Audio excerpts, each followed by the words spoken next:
ఆదిలాబాద్ జిల్లా ప్రజలు ప్రజాప్రతినిధులు యువజన కాంగ్రెస్ నేతలు కోరుతున్నట్టుగా ఉమ్మడి ఆదిలాబాద్ జిల్లాకు యూనివర్సిటీ మంజూరు చేస్తున్నామన్నారు. బాసర IIIT ఉందని దానికి అనుసంధానంగానే అక్కడ యూనివర్సిటీ నిర్మాణానికి అనుమతులు మంజూరు చేస్తామన్నారు. దీంతో ఉమ్మడి ఆదిలాబాద్ జిల్లా యూనివర్సిటీ కల నెరవేరుతుందని తెలిపారు. జిల్లాకు ఈ వేదిక మీద నుంచి నేను ప్రకటన చేస్తున్నా, యూనివర్సిటీ మంజూరు అవుతుంది. బాసర IIITలో యూనివర్సిటీని ప్రారంభించుకుందాం. బాసరకు ఒక ప్రత్యేకత ఉంది. చదువుల తల్లి బాసర మందిరం కానీ ఈరోజు యూనివర్సిటీని కూడా అక్కడ ప్రారంభించుకొని అవసరమైన అభివృద్ధి కార్యక్రమాలను తీసుకొని ముందుకు వెళ్దాం. ఇన్ఛార్జి మంత్రివర్యులు జూపల్లి కృష్ణారావు గారికి నేను సూచన చేస్తున్నా, బాసర IIITలోనే యూనివర్సిటీని ప్రారంభించుకోవడానికి అవసరమైన ఏర్పాట్లు, దానికి సంబంధించిన ప్రణాళికలను సిద్ధం చేయండి. అందుకే ఆదిలాబాద్ యూనివర్సిటీ బాసరలో ప్రారంభించుకుందాం. మీరందరు వేదిక మీద ఉన్న ప్రజాప్రతినిధులందరినీ కూడా సహకరించాల్సిందిగా నేను ఈ సందర్భంగా విజ్ఞప్తి చేస్తున్నా.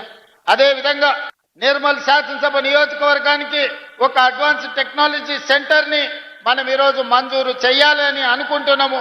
తప్పకుండా మీకు ATCని ఇస్తాం.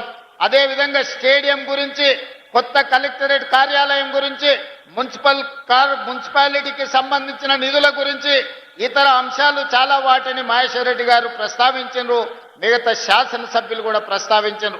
అందుకే పెద్దలు జూపల్లి కృష్ణారావు గారికి, పెద్దలు సుదర్శన్ రెడ్డి గారికి నేను సూచన చేస్తున్నా, ఫిబ్రవరి మొదటి వారంలో మీరు ఈ ప్రాంతంలో ఒక 2 రోజులు ప్రత్యేకంగా సమావేశాన్ని ఏర్పాటు చేసి అధికారులతో, ఎమ్మెల్యేలతో సమీక్ష చేసి, ఒక రోజు ప్రజాప్రతినిధులతోని సమీక్ష చేయండి.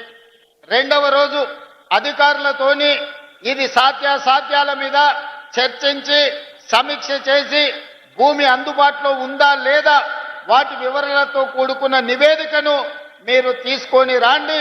ఉమ్మడి ఆదిలాబాదు జిల్లాకు కావాల్సిన అభివృద్ధి నిధులను, అభివృద్ధి కోసం అనుమతులను రాబోయే బడ్జెట్ సమావేశాలలో నేను అసెంబ్లీలోనే ఆదిలాబాద్కు సంబంధించిన ప్రజాప్రతినిధులతో ఒక ప్రత్యేకమైన సమావేశాన్ని ఏర్పాటు చేసి ఆదిలాబాద్కు జరగాల్సిన అభివృద్ధి, రావాల్సిన నిధులను ప్రత్యేకంగా మంజూరు చేద్దామని చెప్పి నేను ఈ వేదిక మీద నుంచి జూపల్లి కృష్ణారావు గారికి సూచన చేస్తున్నా.